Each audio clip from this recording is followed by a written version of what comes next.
Hello everyone, welcome to the next pattern MCQs, and this is your question number 10. Now let us see the question. Which of the following is the most accurate statement regarding the condition shown in the picture? Now this is not a very common condition which they have shown. What is this actually? Can you see that there is some degeneration going on? So what is the name of this degeneration? This is actually the pterin marginal degeneration. Pterin marginal degeneration is there. Okay. Now with respect to this, what are the most accurate statement? The first is, it is often associated with a systemic autoimmune disease. No, it is not related with a systemic autoimmune disease. So when it comes to the autoimmune disease, what is actually related is your Morin's ulcer. You people know about the Morin's ulcer. So when it comes to the Morin's ulcer, which is also called as the chronic serpiginous ulcer, rodent ulcer, which is making small furrows kind of a thing, that is usually considered to be a part of autoimmune etiology, right? Then second, with the rule astigmatism may be induced. Now this is a marginal degeneration because it is affecting the margin, so astigmatism would be there. But what type of astigmatism? This is not with the rule because it is actually coming in this way. Now because it is, affecting the cornea like this, so making the cornea steep horizontally.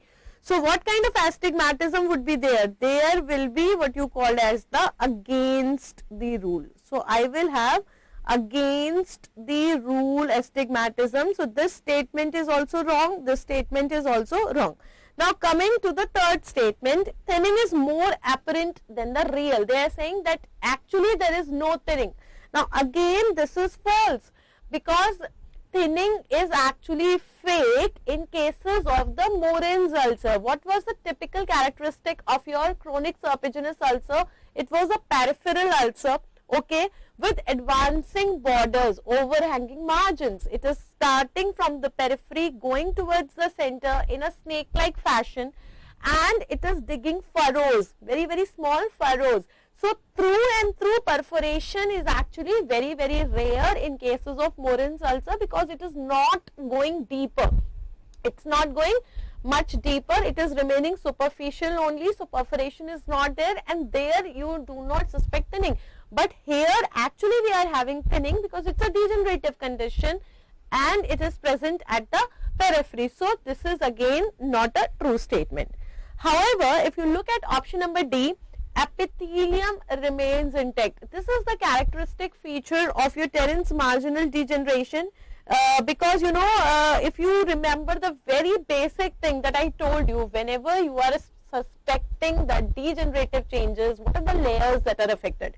Now let's start with the very basic. How many layers you have? You have got 3 layers. You have got epithelium, then you have got adenoid layer, and then you have got the fibrous tissue.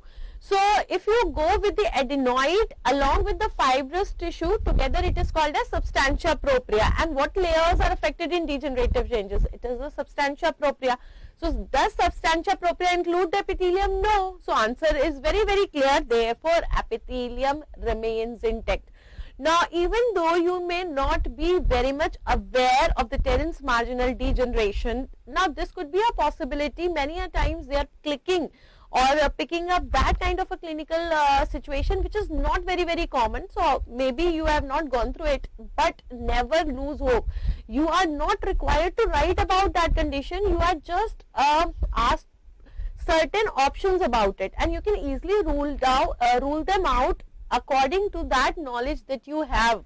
So solving a particular question is a different thing, and knowing everything about that particular topic is a different thing. Don't think that if you do not have the overall information about that topic, you won't be able to solve the question. That is a skill, okay?